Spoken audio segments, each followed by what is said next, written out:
Dá para ver certinho o material, a tela? Espera aí, eu nem compartilhei.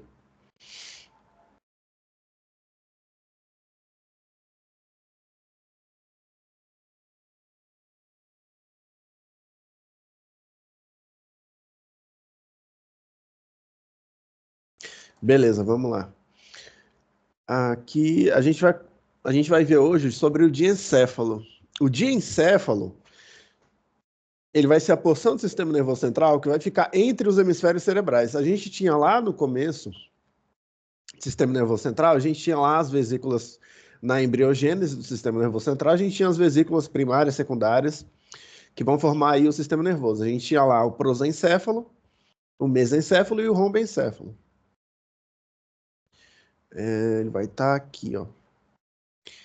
A gente tinha lá o prosencéfalo, que é a parte mais cefálica, né?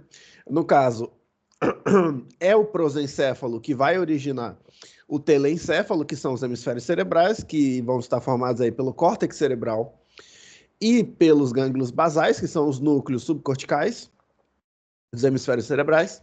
E também o prosencéfalo vai originar o diencéfalo, que é o que a gente vai estudar hoje. Diencéfalo, die, a palavra dia, D-I-E, quer dizer entre. Ou seja, o diencéfalo ele vai ser o tecido nervoso que vai ficar entre os dois hemisférios cerebrais, justamente no meio deles. E o diencéfalo vai consistir basicamente nos tálamos. A gente vai ter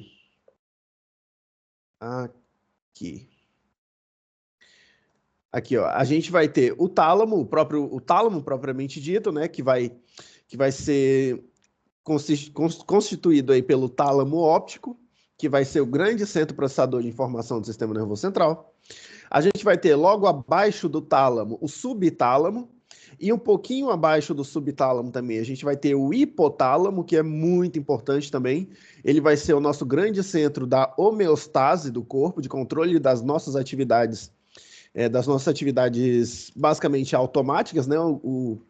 Ele vai ser um dos sistemas aí que vai controlar o nosso sistema autônomo, que vai ser o sistema que controla as atividades involuntárias. E depois a gente vai ter, por último, um pouquinho mais posterior, o epitálamo. O epitálamo que vai ser o lugar onde vai alojar aí a nossa glândula pineal. Agora vamos falar de cada um deles, começando pelo tálamo, mais específico, o tálamo óptico. O tálamo óptico ele vai ser uma porção do diencéfalo que vai estar presente na porção mais medial, né? Ele vai estar logo no tálamo e o tálamo óptico vai formar o tálamo, ele vai ser o que vai ocupar o espaço do tálamo. Essa estrutura ela vai ter dois lados, né? Assim como a gente tinha dois hemisférios cerebrais, a gente vai ter duas porções aí do nosso tálamo óptico. E o tálamo óptico, ele vai ser o grande centro processador de informação do sistema nervoso central. No sentido de que é o tálamo óptico que é o grande responsável por controlar os estímulos que vão chegar ao córtex cerebral e os estímulos que vão sair do córtex cerebral. É como se o tálamo óptico fosse o grande porteiro aí do sistema nervoso central, ele que vai dar permissão ou negar a entrada e a saída de estímulos do nosso córtex cerebral e para o córtex cerebral. E é justamente por isso que as vias sensitivas, por exemplo, as vias sensitivas conscientes, elas devem chegar no mínimo no tálamo para tornar-se inconscientes. Por quê? Por exemplo, a gente tem a via espinocortical, que é uma via, obviamente, consciente, porque o estímulo vai da espinha e vai até o córtex, chega ao córtex, que é o nosso órgão aí da consciência. Só que a via espinotalâmica, ela também vai ser uma via sensitiva consciente.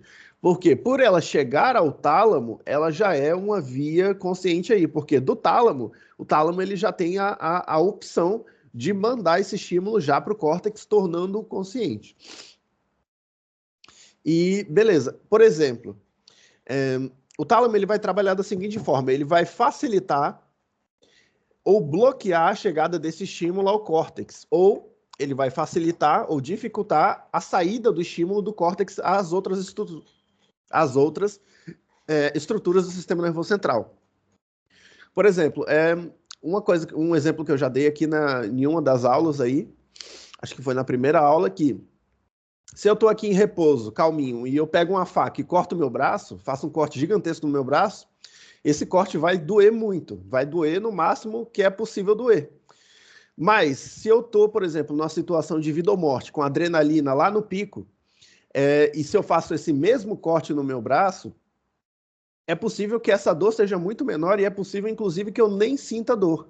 Isso acontece com vários outros estímulos também, de, por exemplo, queimaduras, contusões, vários tipos de estímulos sensitivos, que o tálamo, ele remedia a entrada desses estímulos, a chegada deles ao córtex, e ele vai dificultar ou facilitar a nossa percepção da captação desse estímulo, ou seja, ele pode bloquear ou facilitar a nossa conscientização desse estímulo.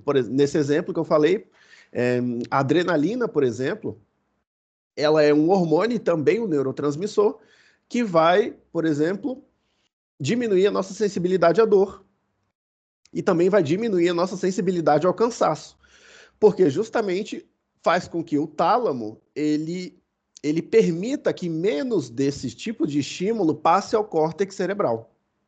E aí a gente se torna menos consciente da dor e do cansaço, por exemplo. É basicamente assim que o tálamo vai funcionar, pessoal. E da mesma forma, o tálamo ele vai facilitar ou dificultar a passagem dos estímulos do córtex para as outras partes do sistema nervoso central também. Ou seja, estímulos eferentes também vão ser regulados aí pelo tálamo óptico. Dito isso, o tálamo óptico ele vai ser uma grande massa de substância gris, né, uma massa cinzenta aqui, vai formar essa massa, assim, o tálamo ele é formado por dois lados, né? Esses lados ele vai estar formado por núcleos. Esses núcleos, cada um desses núcleos são na verdade regiões, beleza? O tálamo ele vai ser separado por várias regiões, nas quais vai possuir aí vários núcleos. Essas regiões e núcleos vão ser especializadas na captação de certos estímulos, ou seja, cada uma dessas regiões, cada um desses núcleos vai se relacionar com alguma via do sistema nervoso central e vai regular a passagem dos estímulos dessas vias ao córtex e vice-versa. Lembrando que todas as vias sensitivas são reguladas pelo tálamo, menos uma via sensitiva, que é a via do nosso nervo olfatório, do primeiro par cranial. Lembrando aí da aula de pares craniais, que o primeiro par cranial, o nervo olfatório do sentido do olfato, ele se origina embriologicamente antes do tálamo. Ou seja, as vias olfatórias, elas não passam pelo tálamo para chegar ao córtex. Ou seja, o nosso sentido do olfato é o único sentido, ela é a única via sensitiva que não é regulada pelo tálamo. Ou seja, todos nós, em qualquer situação possível, a gente sempre vai sentir os cheiros das coisas no máximo em que é possível ser sentido. Não é igual, por exemplo, a dor ou o cansaço que pode ser regulado aí a nossa sensibilidade de acordo com a nossa, por exemplo, de acordo com a nossa adrenalina.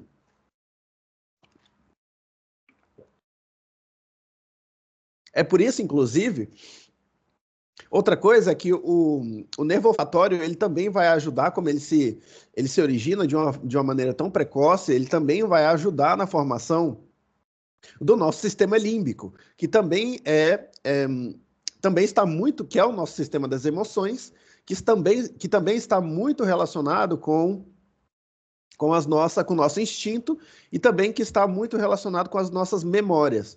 Logo, o sentido do olfato é um dos sentidos que mais está atrelado e conectado aos nossos instintos, às nossas emoções e às nossas memórias também. A nossa memória olfativa, ela é uma das melhores memórias que a gente possui.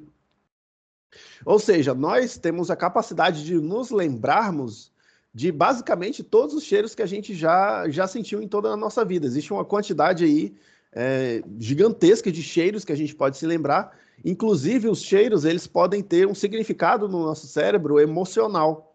Ou seja, um cheiro pode lembrar a gente ou uma pessoa, ou uma época da nossa vida, ou um cheiro pode lembrar um trauma também. Então, o sentido olfatório, a via olfatória, ela é muito importante por causa disso, porque nós sentimos sempre os cheiros do máximo em que é possível ser sentido, e também existe essa relação, né, da memória e das emoções e dos instintos também em relação aos cheiros. Justamente porque as vias olfatórias, o primeiro par cranial, o nervo olfatório, ele se origina antes do tálamo e ele não é regulado pelo tálamo. Aí, vamos seguindo. Agora, outra coisa que a gente tem que saber é que como eu disse, né, cada uma dessas regiões, o tálamo óptico, ele vai ser separado por regiões, cada uma dessas regiões vai possuir núcleos que vão ter funções em comum nesses núcleos. E nós temos que saber quais são essas funções. Aqui, pintado de amarelo, a gente vai ter a região anterior ou anteroventral do tálamo óptico. Essa região anterior ou anteroventral, ela vai se associar à via mamilotalâmica, com as estruturas mamilares que a gente viu no mesencéfalo, na porção anterior do mesencéfalo. A gente tinha lá os tubérculos mamilares. E, eu não sei se vocês se acordam, mas eu falei que os tubérculos mamilares eles tinham relação com as vias da memória. E justamente a porção anterior do tálamo óptico, esses núcleos anteriores aqui, eles vão se associar aos tubérculos mamilares do mesencéfalo, formando a via mamilotalâmica, que vai participar do circuito de Papez, que é o circuito da memória, a curto e a longo prazo. Além disso, essa região anterior, ela também vai possuir conexões com o hipocampo. O hipocampo, ele é uma região do nosso sistema límbico, como eu já disse, relacionada às emoções e às memórias, que ele vai ser responsável tanto pela administração das nossas memórias e também pela percepção do tempo.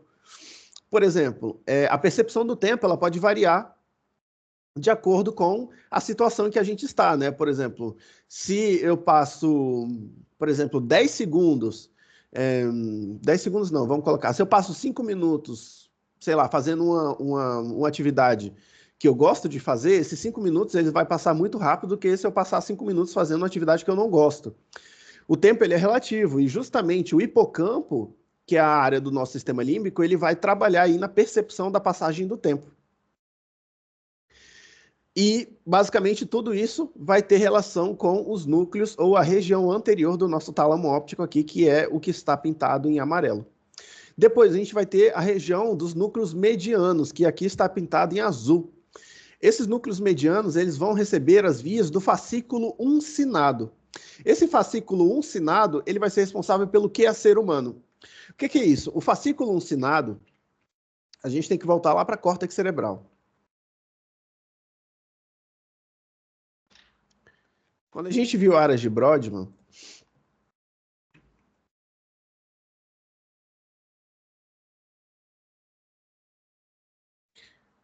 aqui. Ah, beleza. Quando a gente vê áreas de Brodmann, a gente viu que a gente tem o córtex pré-frontal, que é a parte do córtex mais frontal do nosso lóbulo frontal, formado pelas áreas 8, 9, 10, 11, 46 e 47 de Brodmann, sendo as áreas 11 e 47 as mais recentes, que evolutivamente surgiram mais recentemente, né, e são as áreas responsáveis pelas funções mais refinadas possíveis, que no caso são a função da ética humana. No caso, a gente tinha as outras áreas aqui também, que do lóbulo pré-frontal, que eram responsáveis pelo nosso intelecto também, pela nossa elaboração da nossa mente, né? No caso, a área 9 é a da vontade humana, a 10 é do centro motor superior e a 11:47 é da ética e a 46 a área da lógica. O que acontece? O fascículo uncinado, ele justamente ele vai ser um... Aqui, ó. Ele vai conectar essas áreas do córtex pré-frontal. Esse aqui é o fascículo uncinado. Existem várias fibras de conexão entre os lóbulos do cérebro e entre os hemisférios cerebrais entre si. No caso, o fascículo uncinado vão ser fibras de conexão entre os lóbulos do cérebro. Que, no caso, esse fascículo uncinado, ele vai conectar o córtex pré-frontal e, principalmente, o córtex orbitofrontal, que é essa área da ética aí que eu falei. Ele vai conectar essa parte do córtex frontal, né, o pré-frontal e o orbitofrontal, que são as áreas do intelecto humano, da lógica, da ética. Ele vai conectar essas áreas com o nosso lóbulo temporal e também com o nosso cérebro emocional. O que isso quer dizer? Quer dizer que esse fascículo uncinado, ele vai ser responsável pelo chamado que é ser humano, que seria mais ou menos a nossa motivação de seres humanos, ou seja, a nossa motivação que transcende aquilo que é instinto de sobrevivência. Por exemplo, a nossa motivação humana que nos distancia, né, dos outros animais e nos faz buscar algo que transcende a própria sobrevivência. Por exemplo, se eu tenho um monge budista, por exemplo, que ele quer buscar a iluminação que é algo que vai além da vida dele, além da morte dele, isso é uma motivação transcendental. E isso é uma das coisas que forma o nosso que é ser humano, que é basicamente a nossa motivação humana de fazer coisas para meio que deixar um legado ou de buscar coisas para além da nossa sobrevivência. Essa é a função do nosso fascículo uncinado. E a gente vai ter justamente os núcleos do tálamo. A gente vai ter um núcleo mediano, que ele vai se conectar a esse fascículo uncinado, e ele vai ser responsável por ser a parte do tálamo óptico que vai se relacionar a esse que é ser humano, né? Essa motivação humana que transcende a sobrevivência, justamente aqui nos núcleos medianos ou na região mediana do tálamo óptico. E agora a gente vai ver as regiões laterais.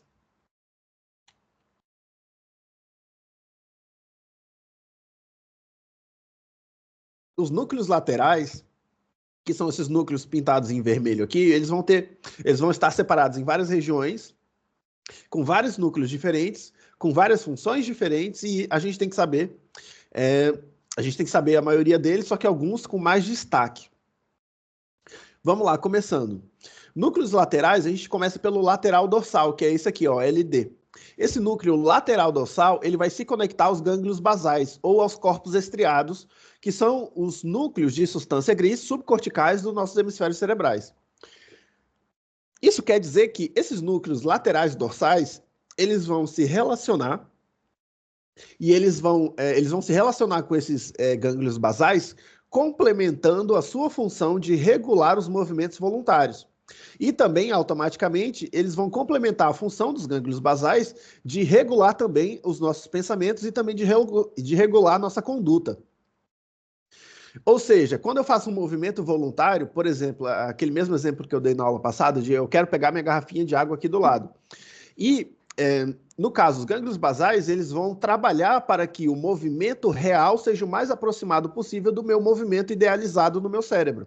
E ele vai comparar constantemente, enquanto eu estou fazendo esse movimento, ele vai comparando constantemente esse movimento real que eu estou fazendo e o movimento idealizado que eu tenho na minha cabeça, e ele vai aproximar o máximo possível esse movimento real do idealizado. Logo, esse núcleo lateral dorsal do tálamo, ele vai completar esse circuito, fazendo com que estabeleça-se um circuito circular, no qual, enquanto eu estou fazendo esse movimento, eu vou constantemente comparando esse movimento com o movimento idealizado e eu vou aproximando os dois para fazer uma regulação aí do meu movimento voluntário real. Beleza? Então, vai formar-se aí uma via circular, um circuito circular do meu córtex motor com os gânglios basais, com o meu tálamo, mais específico, com o núcleo lateral dorsal do meu tálamo.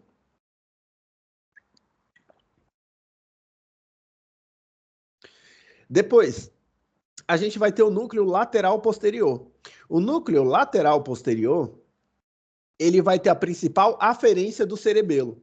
Ou seja, o cerebelo ele é um órgão majoritariamente inconsciente e involuntário, responsável por harmonização dos nossos movimentos, como a gente já viu o cerebelo. Harmonização dos movimentos, a gente tem lá o arquiocerebelo, posição de bipedestação, equilíbrio.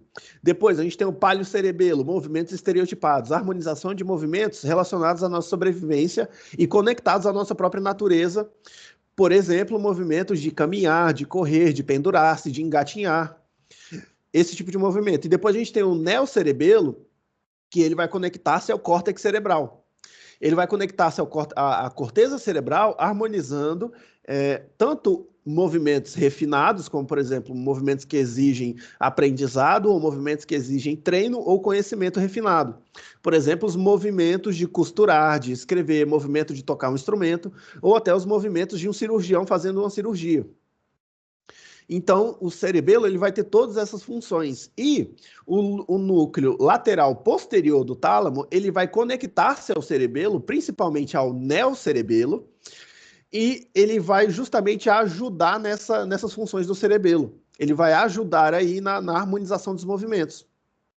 Beleza? E também um pouco na harmonização do nosso intelecto, dos nossos pensamentos, do nosso raciocínio. E depois a gente vai ter o núcleo pulvinar. O núcleo pulvinar vai ser essa área mais posterior do tálamo óptico, é uma área bem grande aqui.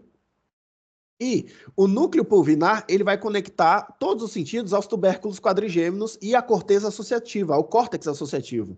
Em que sentido? A gente vai ter aqui, nos núcleos pulvinares, ou no núcleo pulvinar, ou na região pulvinar, os chamados corpos geniculados. E aí a gente vai ter o corpo geniculado lateral e o corpo geniculado medial. Aqui. Esses corpos geniculados, vocês lembram que a gente tinha lá no mesencéfalo os tubérculos quadrigêmeos? Os tubérculos quadrigêmeos, eles vão ser responsáveis pelo reflexo auditivo e o reflexo visual. No caso, eu estou aqui calminho, tal, acontece uma explosão aqui do meu lado, o meu reflexo é olhar, é me virar para olhar e para escutar isso, para reconhecer o que está acontecendo. Isso é reflexo, acontece de maneira instantânea. Esse reflexo visual e o reflexo auditivo, ele é função dos tubérculos quadrigêmeos do mesencéfalo. Os tubérculos quadrigêmeos superiores, pelo visual, e os inferiores, pelo auditivo. Os tubérculos quadrigêmeos superiores e inferiores, eles vão se conectar, respectivamente, às suas vias visual e auditiva através dos corpos geniculados aqui do núcleo pulvinar do tálamo óptico. Porque eles vão se conectar, por exemplo, a gente tem aqui o corpo geniculado lateral, ele vai relacionar-se com o córtex visual. Ou seja, ele vai conectar-se com as vias visuais e ele vai enviar informação também ao nosso córtex visual. Que no caso, a gente vai ter a área de Brodmann 17, que é a corteza visual primária, e a 18 e a 19, que é a corteza visual associativa. Depois, a gente vai ter o corpo geniculado medial. O corpo geniculado medial, ele vai se associar aos tubérculos quadrigêmeos inferiores e ele vai conectar-se às nossas vias sensitivas da audição. E ele vai ser o responsável por conectar justamente os tubérculos quadrigêmeos inferiores à via auditiva, e ele vai processar a informação auditiva e enviar para a corteza auditiva primária e depois a associativa. Beleza? Que a gente tem aí a área de Brodmann 41, que é o córtex auditivo primário, e a gente tem a 42 e a 43 associativa. Sendo a 43, a gente tem aqui, ó, 42, 41, 42, e a 22, no caso, né, que também é a área de Wernicke. 43 é outra coisa. 43 é gustativa. Aí tá. Esses corpos geniculados, eles vão ter essas funções, pessoal, dos corpos geniculados da área pulvinar. Beleza? Eles vão fazer parte aí das vias visuais, no caso, o lateral, e a via auditiva, o medial, e vão conectar essas vias visuais auditivas aos tubérculos quadrigêmeos também, que são responsáveis pelo reflexo visual e auditivo.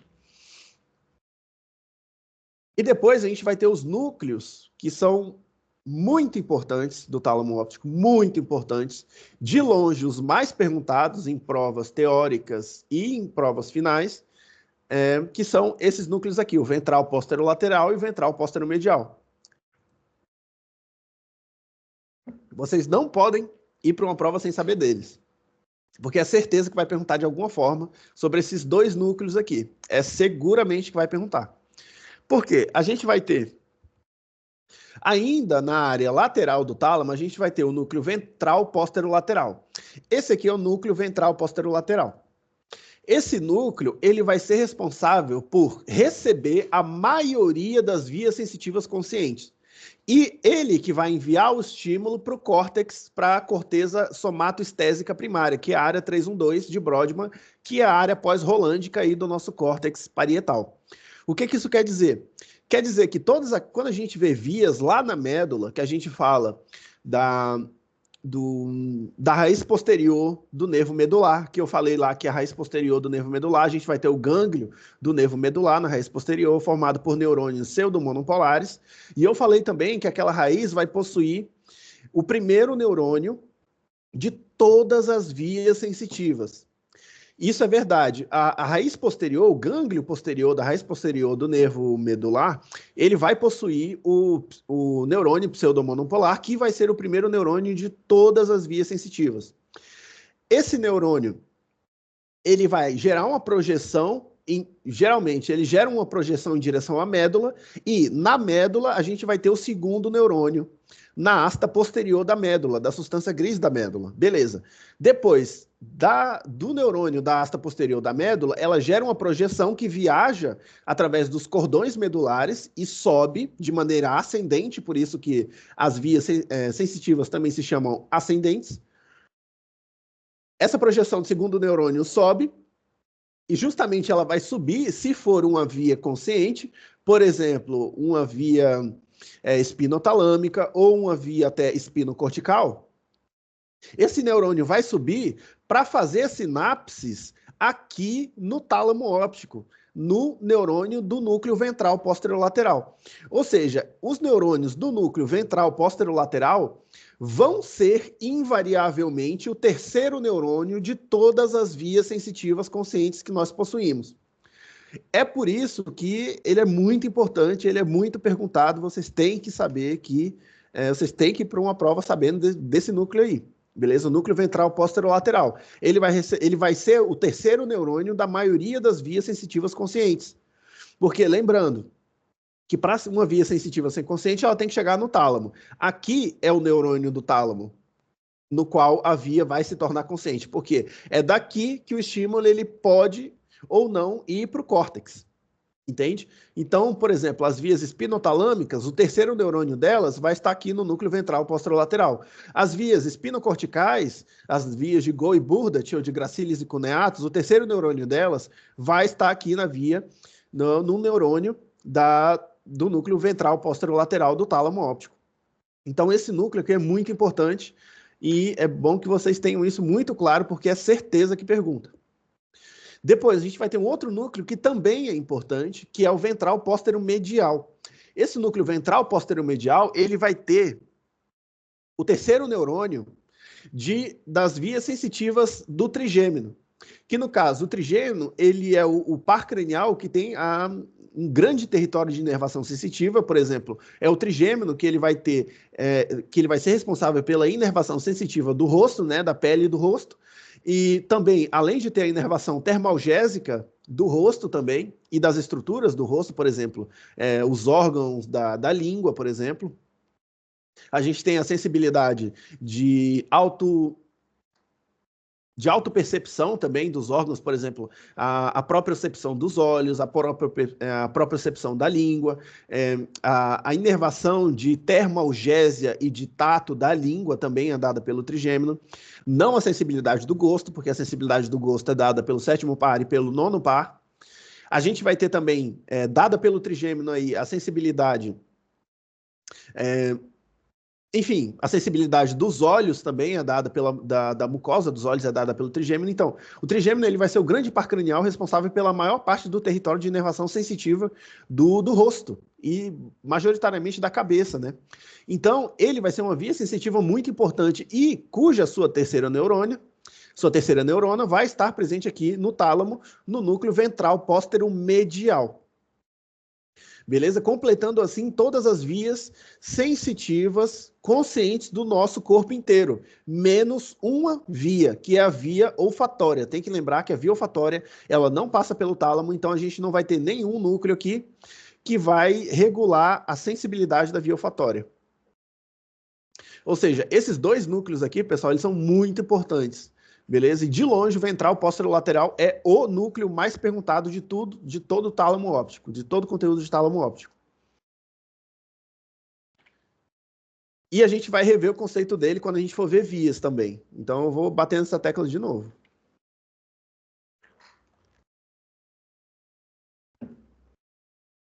Dos corpos geniculados eu já falei, né?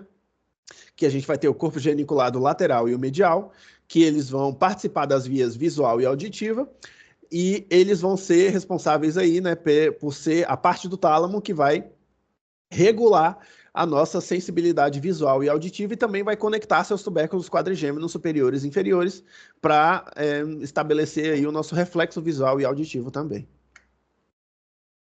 E aí a gente terminou o tálamo óptico. Essas são as principais regiões com os principais núcleos. Agora a gente vai para as outras regiões. Vamos falar agora de hipotálamo. O hipotálamo, pessoal, ele vai ser uma região... Aqui a gente tinha o tálamo, né, na região mais central do diencéfalo, e numa região um pouquinho mais inferior e um pouquinho mais anterior, a gente vai ter aqui o hipotálamo. O hipotálamo, ele é o chamado grande centro da homeostase do corpo. Por quê? O que é a homeostase?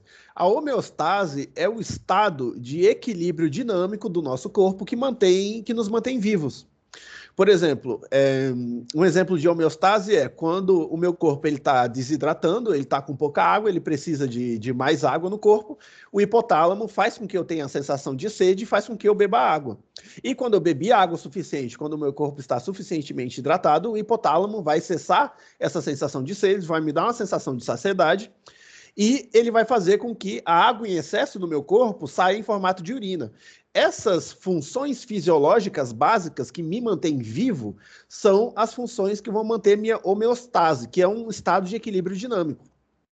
E todas essas funções são controladas pelo meu hipotálamo. São todas funções involuntárias, né, obviamente, mas é tudo que a gente vai fazer para nos manter vivo. Outro exemplo, quando eu estou com calor, eu vou procurar maneiras de refrescar o meu corpo e também o hipotálamo vai fazer com que as minhas glândulas sudoríparas comecem a trabalhar, liberando suor, para dissipar o calor do meu corpo. Isso é uma função fisiológica para manter a temperatura do meu corpo constante, é um estado de equilíbrio dinâmico.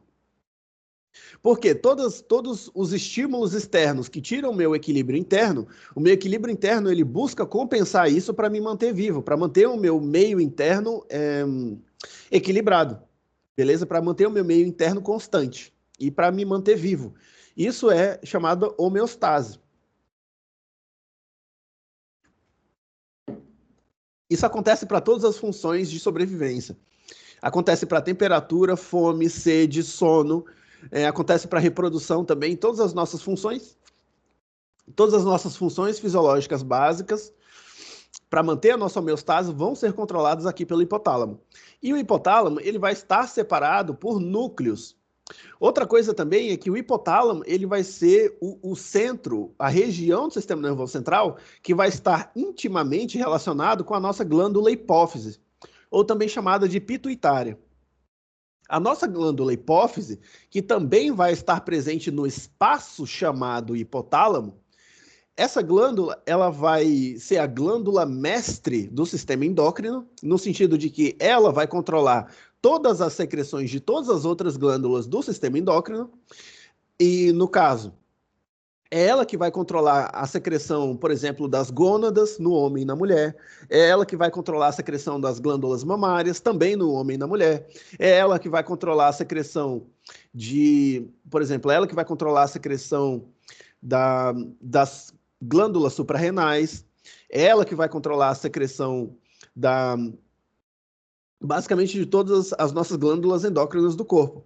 É a hipófise ou pituitária que controla essas secreções. Então, o hipotálamo, por ele ser o grande centro de homeostase, ele vai estar intimamente relacionado com a hipófise ou pituitária, e é ele que vai controlar a secreção de hormônios da glândula hipófise, justamente porque a glândula hipófise é a glândula mestra do sistema endócrino. E o sistema endócrino também é um sistema que controla a nossa homeostase, as nossas funções involuntárias aí. Beleza, dito isso, a gente vai ter que saber também a função de algum dos núcleos do hipotálamo. A gente vai ter aqui, ó, por exemplo, esses núcleos do hipotálamo eles vão estar divididos em grupos. A gente vai ter dois grupos principais, o grupo magnocelular e o parvocelular. A gente vai ter aí a chamada pars supraóptica. Essa pars supraóptica vai ser a região de núcleos do hipotálamo que vai controlar, vai ser a principal responsável por controlar as secreções da hipófise. Lembrando aí que a hipófise ela vai estar dividida em duas. A gente vai ter a neurohipófise posterior e a adenohipófise anterior. Lembrando que essas duas partes, essas duas metades da hipófise, elas vão estar formadas de tecidos diferentes. Até porque elas têm uma origem embriológica diferente. A neurohipófise, ou hipófise posterior, ela vai estar formada por tecido nervoso. Ela vai estar formada por prolongações axônicas dos neurônios do hipotálamo. E a neurohipófise ela vai ser responsável por liberar os hormônios produzidos no hipotálamo. A neurohipófise não produz hormônio algum, ela somente libera os hormônios que ela acumula e libera os hormônios que foram produzidos no hipotálamo.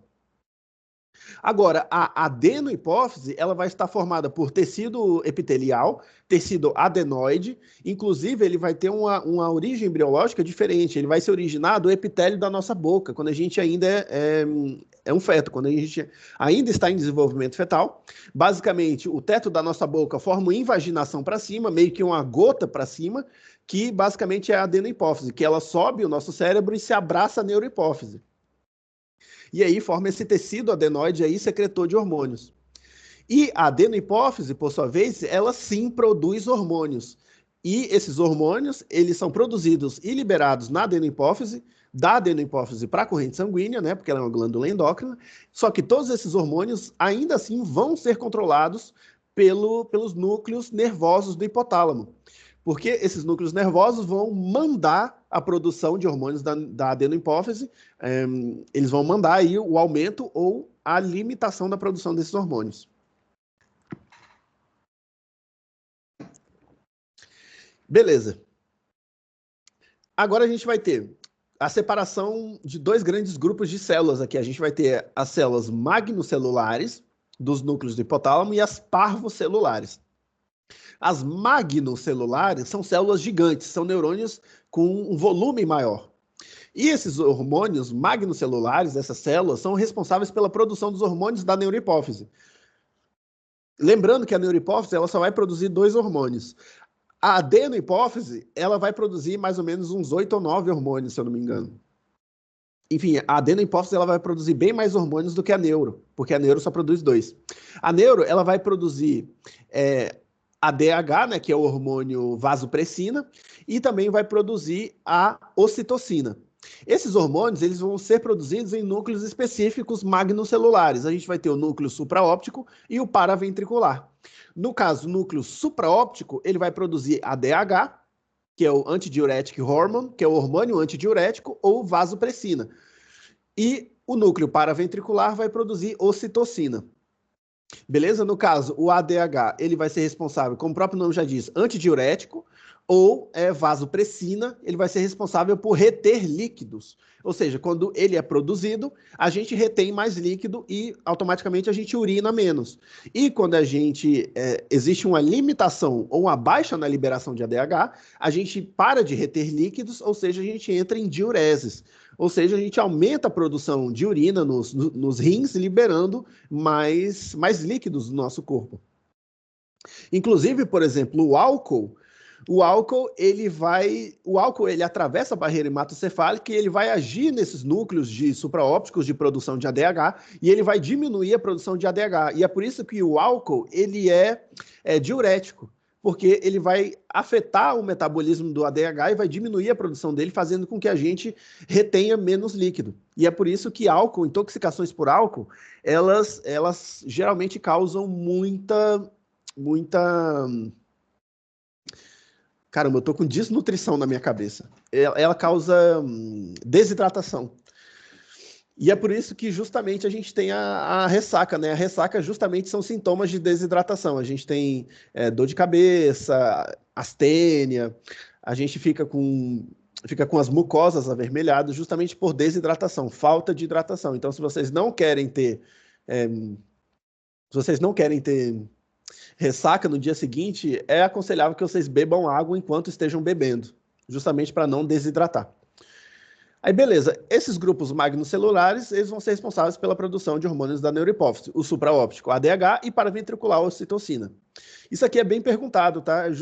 Costuma ser bastante perguntado quais são os núcleos produtores de ADH e ocitocina, porque justamente são só 2 hormônios que a neurohipófise produz. Então, é bom que vocês saibam, que é bom que vocês não vão para uma prova sem saber esses 2 núcleos aqui.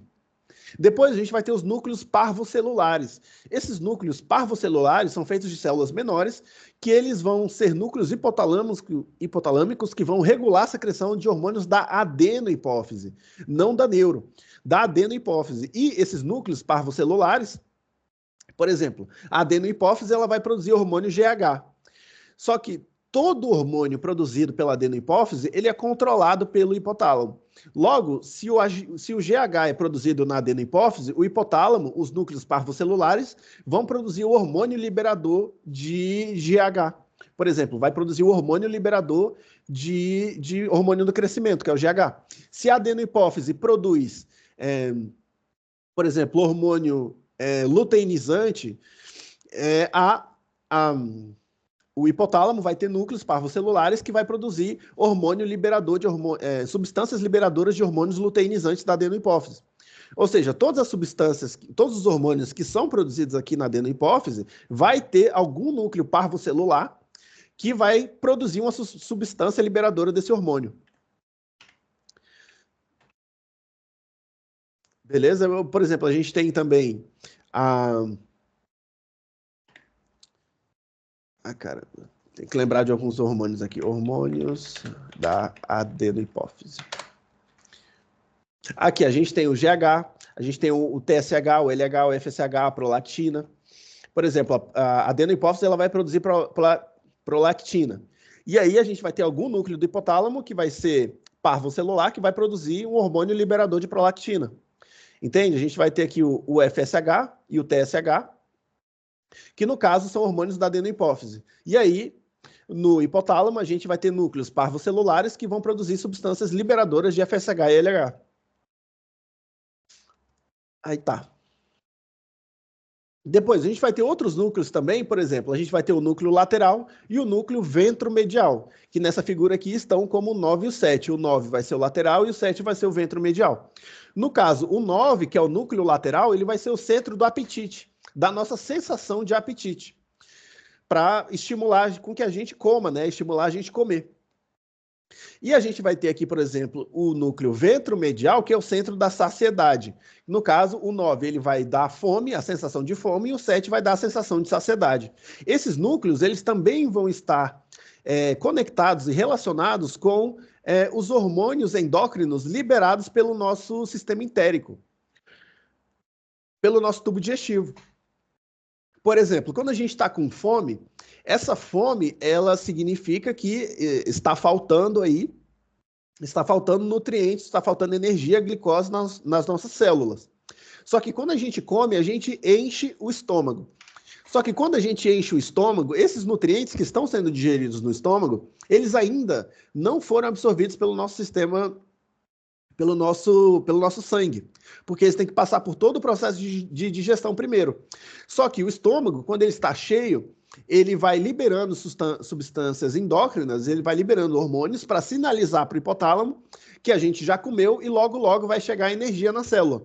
Então, o centro de saciedade, ele vai captar esses hormônios e ele vai gerar a sensação de saciedade e ele vai cortar a sensação de apetite, mesmo que a gente ainda não tenha liberado os nutrientes que a gente precisa na corrente sanguínea, mesmo que essa necessidade de nutrientes ainda persista, porque a gente ainda tem que digerir e absorver o alimento para levar esse nutriente para as células, para justamente, né, ter alimentado aí as células. Beleza? Então, mesmo que nós não tenhamos ainda satisfeito a nossa necessidade de nutrientes, o nosso centro de saciedade, ele vai captar esses hormônios gerados pelo estômago cheio e vai cortar a nossa sensação de apetite. Beleza? É mais ou menos assim que funciona. É por isso que o nosso sistema digestivo ele também é chamado um segundo cérebro. Porque ele tem uma rica inervação e ele tem também uma rica liberação de hormônios que eles vão se conectar e eles vão se comunicar, né, com o nosso sistema nervoso central, mais específico com o nosso hipotálamo. E depois a gente vai ter aqui a pars pré-óptica. No caso, vão ser os núcleos pré-ópticos aqui em verde aqui. É um núcleo bem grande. Esse núcleo aqui, ele é responsável pela sede, pela termorregulação e também pelo mantenimento da espécie. Ou seja, ele é responsável pela sensação de sede, ele é responsável pela termorregulação no sentido de que, se a gente está em um ambiente muito quente, ele vai ser responsável por ativar os nossos sistemas de resfriamento do corpo. Ou seja, a gente passa a respirar de uma maneira mais rápida para poder, através da respiração, a gente também, não sei se vocês sabem, mas a gente também transpira através dos pulmões. Os pulmões, a gente transpira mais ou menos 2 litros de água através da nossa respiração, através dos pulmões. Inclusive, alguns animais têm como a transpiração pulmonar o principal método de resfriamento do corpo. Por exemplo, os cachorros. Os cachorros, quando estão com calor, eles começam a respirar com a língua para de fora, justamente para transpirar através da respiração e regular a temperatura deles. No caso da gente, além de transpirar pela boca, a gente também transpira pela pele, o que é um sistema muito mais eficiente. No caso, toda essa termorregulação de resfriamento é controlada pela pars pré-óptica do hipotálamo, tanto de resfriamento quanto também de aquecimento. Por quê? Por exemplo, quando a gente está em um ambiente muito frio, a gente está entrando em hipotermia, a gente tem a tendência a começar a tremer.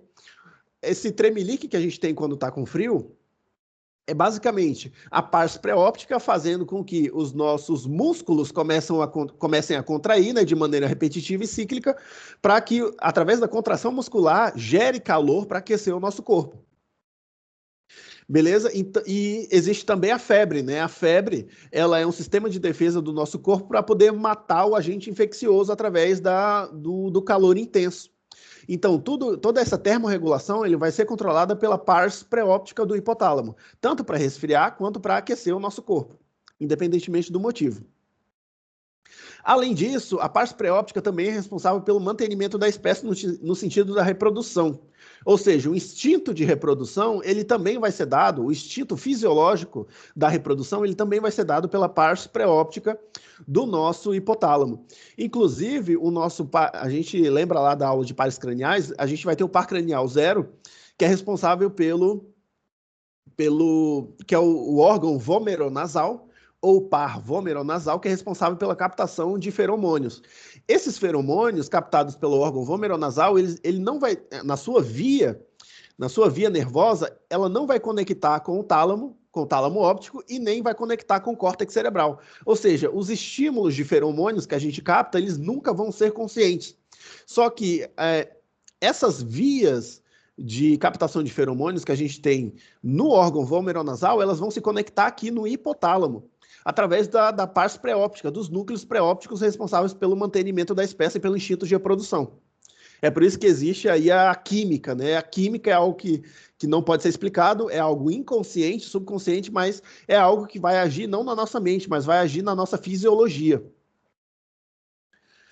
E aí é através desse núcleo pré-óptico responsável pelo mantenimento da espécie. A Benítez, isso é algo um pouco polêmico, mas a Benítez, ela defende a tese de que essa pars pré-óptica, que é responsável pelo mantenimento da espécie, ela também vai ser responsável pela orientação sexual das pessoas, ou seja, quem é heterossexual ou quem é homossexual, isso vai ser ditado, ela defende essa tese de que isso vai ser ditado de acordo com a sua pars pré-óptica, sendo o homossexualismo uma alteração do funcionamento dessa pars pré-óptica. É a tese que ela defende, né? E, às vezes, ela pergunta isso. Assim, não tem comprovação científica de que isso é o que é, né? Mas ela defende isso e, às vezes, ela pergunta. Então, é bom saber. Aí, continuando, a gente já viu o hipotálamo. Agora a gente vai ver aqui o subtálamo. O subtálamo, pessoal, deixa eu ver aqui. O subtálamo, ele vai ser uma região aqui do diencéfalo que vai estar logo abaixo do tálamo. Inclusive, a gente dá para ver ele em cortes em cortes longitudinais do cérebro, a gente tem aqui, ó, deixa eu pegar aqui, ó. Ah, não, corte coronário. A gente consegue ver os núcleos subtalâmicos em cortes coronários do cérebro. Aqui a gente tem o tálamo e aqui a gente tem logo o subtálamo. O subtálamo, ele vai se relacionar tanto com o tálamo quanto também com os gânglios basais ou corpos estriados. Ou seja, os subtálamos, núcleos subtalâmicos, eles também vão ser responsáveis pela regulação dos movimentos voluntários e também pela regulação dos nossos pensamentos e pela regulação da nossa conduta. Ou seja, o subtálamo ele também vai formar núcleos que vão formar vias com o tálamo e com os gânglios basais para regular os nossos movimentos voluntários e para harmonizar os nossos movimentos voluntários. É basicamente isso. E depois a gente vai ter o epitálamo. O epitálamo, nele vai se localizar, ele está um pouquinho mais, está um pouquinho mais posterior, né, na região do diencéfalo, ele está um pouquinho mais posterior em relação ao tálamo óptico. E no caso ele vai apresentar a abênula e a glândula pineal. No caso, a abênula, ela vai ser uma estruturazinha que vai ficar pertinho da glândula pineal, vão ser uns núcleozinhos que vão formar conexões com a nossa via olfatória e também vão formar conexões da nossa via olfatória com o nosso sistema límbico e também com o nosso sistema de sono e vigília. Ou seja, a abênula também vai conectar a nossa via olfatória não só com o sistema límbico, das emoções, das memórias e do instinto, como também a abênula ela vai controlar mais ou menos o nosso estado de ativação ou desativação do sistema nervoso central, ou seja, o nosso estado de ânimo. O quanto a gente está acordado ou o quanto a gente está com sono. Beleza? Por exemplo, ela vai conectar a nossa via olfatória com o estado de ânimo do sistema nervoso central, no sentido de que, por exemplo, quando a gente está dormindo na nossa cama, que a gente tem o nosso... Por exemplo, a nossa cama tem o nosso cheiro, que é o cheiro que a gente sente quando vai dormir. Ou seja, a abênula, ela vai relacionar esse cheiro com o nosso estado de ânimo. Por exemplo, um dos mecanismos para gerar sono na gente é a gente dormir no lugar que tem o cheiro da nossa cama. Ou seja, se a gente vai dormir fora, outra cama que tem outra roupa de cama, outro lençol, outra almofada, que vai ter outro cheiro, vai dificultar a gente dormir. Tem gente que não consegue dormir em outros lugares por causa disso. E aí, para facilitar o sono dessas pessoas que têm dificuldade, é bom que você leve a sua própria roupa de cama, que vai ter o próprio cheiro que você está acostumado, que vai ajudar você a dormir em lugares diferentes. Por quê? Um desses mecanismos é a abênula, que ela vai justamente conectar a nossa via olfatória com o SARA, por exemplo, que a gente já viu o SARA, né, que ele vai controlar aí o nosso nível de despertar e o nosso nível também de sono e vigília, basicamente. E essa vai ser a função da abênula. Além disso, a abênula ela vai estar pertinho da glândula pineal, né, que é a principal glândula que tem essa função de regular o nosso estado de ânimo, estado de ativação ou inativação do sistema nervoso central.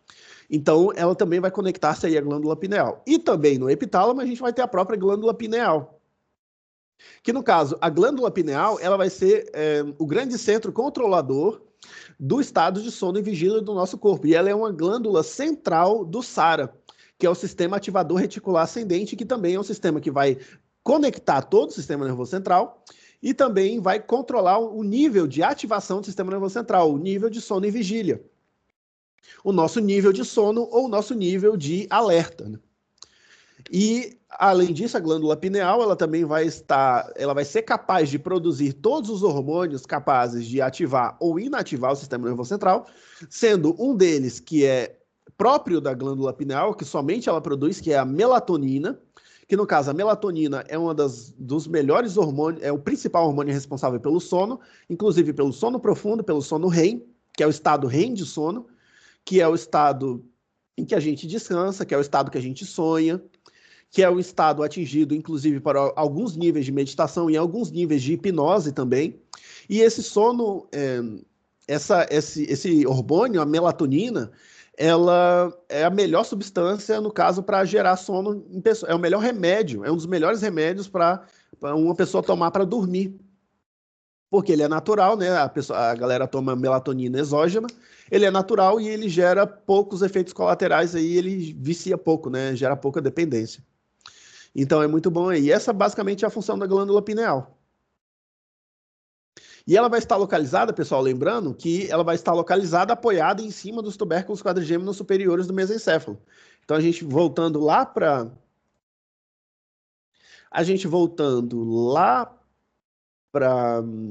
taxa cerebral, aqui a gente tem aqui o tacho cerebral, a gente tem bulbo, protuberância e mesencéfalo. No mesencéfalo posterior, a gente tem os tubérculos quadrigêmenos, oculículos superior e inferior. A Benites prefere que chame de colículo, tá? É uma questão de nomenclatura, o Donati não se importa muito com isso. A gente vai ter os tubérculos quadrigêmenos inferiores e superiores aqui no mesencéfalo. Acima, apoiado nos tubérculos quadrigêmenos superiores, entre os dois superiores, a gente tem a própria glândula pineal, que vai estar presente aí no epitálamo.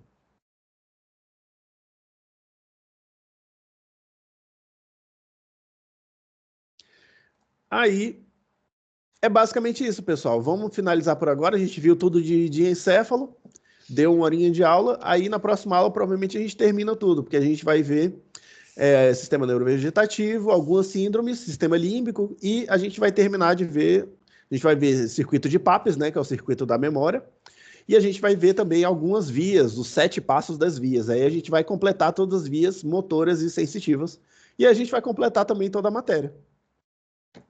Beleza? Então vamos finalizar por hoje, aulinha leve, de uma horinha e tá de boa.